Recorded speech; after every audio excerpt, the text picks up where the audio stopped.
Évidemment, qui première remarque qui m'a passé, c'est le Brexit. Mon bien que le mardi dernier, et tout ça qui joue au Brexit. J'ai constaté qu'il clairement pas fini n'a aucune coordination, ni aucun ministériel comité présidé par le Premier ministre côté gouvernement, ni une consultation digne de ce nom entre le gouvernement et le secteur privé.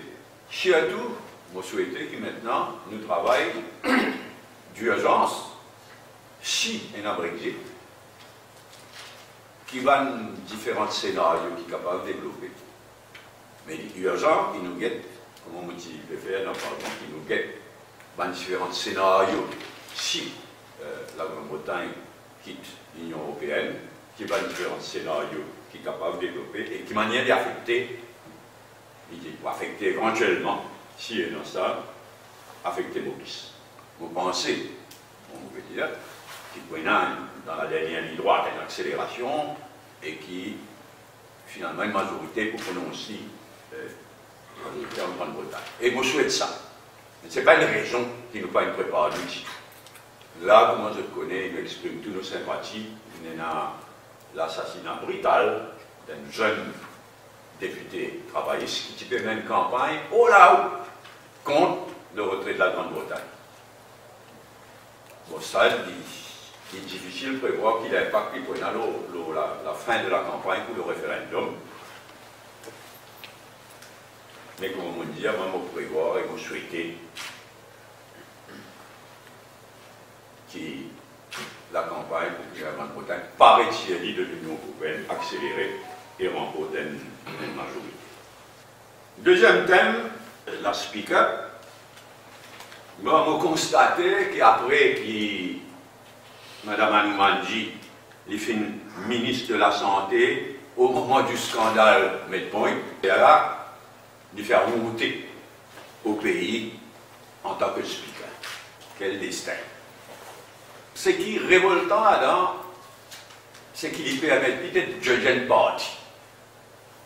La loi et les standing orders prévoient qu'il quand il y a pour en sanction, supposé pour outrage, quand il y a pour en sanction pour un stranger, qu'il y ait un journaliste, qu'il y ait un membre du public en général, la loi et standing orders prévoient ça. Référer la question au DPP et il y a le pardon devant la cour. Et le judiciaire a tranché. Tandis que là, le speaker permet d'être judge and party. Au lieu de suivre une procédure, s'il considérait qu'il n'y a pas une sanction contre la journaliste concernée, au lieu de suivre une procédure, il déguise en judge and party et il suspend sa journaliste là pour 4 jours. Et ça fait m'habiller, François, parce qu'avant qu'il y a 4 jours à Paris, parce qu'elle y a 4 jours sans Maya. Il faut considérer que c'est une lâcheté. Le mot n'est pas trop faux, il y a une lâcheté. Au lieu de ça pour trancher, le judiciaire dans son indépendance français, vous considérez ça une lâcheté qui déguise en judge and party et il suspend un journaliste. Mais au-delà de ça, il y a une atteinte grave à la liberté de la presse et d'une façon plus large à la liberté d'expression en général, qui, comme nous tous connaissons, est une liberté fondamentale garantie par la loi suprême du pays, c'est-à-dire nos constitutions. Alors, troisième remarque concerne l'affaire Medpoint. Quant à ça, au niveau de la note, il passe 2 commentaires. Moi, je peux demander en tant que Premier ministre de s'abstenir de faire un commentaire. Quand la Cour suprême accorde Pravin Jagnat sur l'appel, Ali Jagnat a sa capacité de Premier ministre de faire un commentaires qui s'amènent du parti de faire. Surtout, vous maltraitez un jeune magistrat qui fait ce travail. Et le but, c'était bien au-delà de ça, de magistrat. Il dit inacceptable, le ton, surtout. Là, ça continue.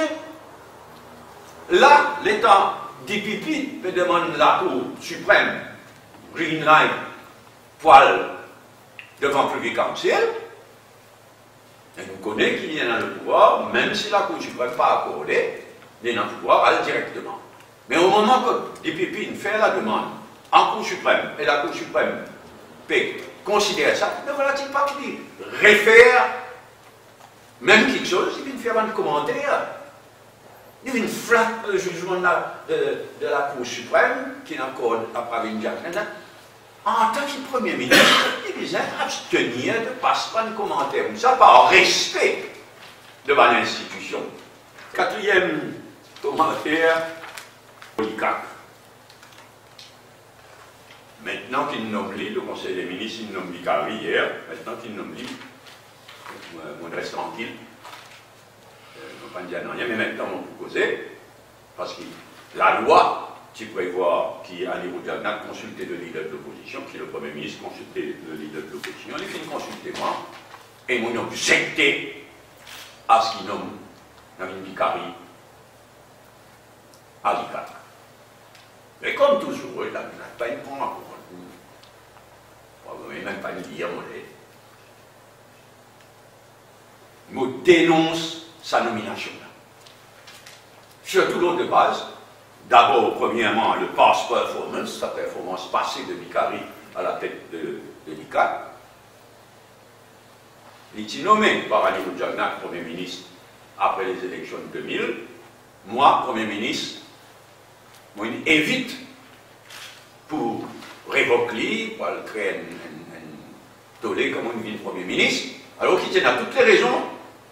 Mes priorités ailleurs, on évité aussi parce qu'il nous tient partenariat avec Annie Roudjagna. Mais sur performance, ça à l'époque-là, à la tête de l'ICAC, éloquent. Annie Roudjagna, mais un rappel, parce que la performance de Vicari qui m'a causé là, si je t'ai regardé la presse, de ça l'époque-là. Ils avaient lié à ça, la presse. Parce qu'il y a une tentative, une magouille, que soi-disant, Tyrène à Passami, qui jure un affidavit. Les gars de Vicari qui rentrent là-dedans, faire l'enquête, etc. Une magouille totale. Une vaste magouille où c'est empêche Paul Béranger du Premier ministre. Mais il y a une deuxième raison aussi qui fait m'objecter formellement à ce qu'il nomme Sadinouna pour 5 ans, s'il vous plaît. La loi, le Prevention of Corruption Act, la loi prévoit que le directeur, il pas la loi extraordinaire telle qu'il a demandé par Ramoulam, certainement pas. Mais la loi prévoit qu'on nomme directeur du CAC, nomme-lui pour un minimum de 3 ans et un maximum de 5 ans. Là, il nomme pour 5 ans. Donc, quand on se honte, je ne peux même pas maintenant communiquer conseil des ministres. Pourquoi mon objectif est mon objectif formellement.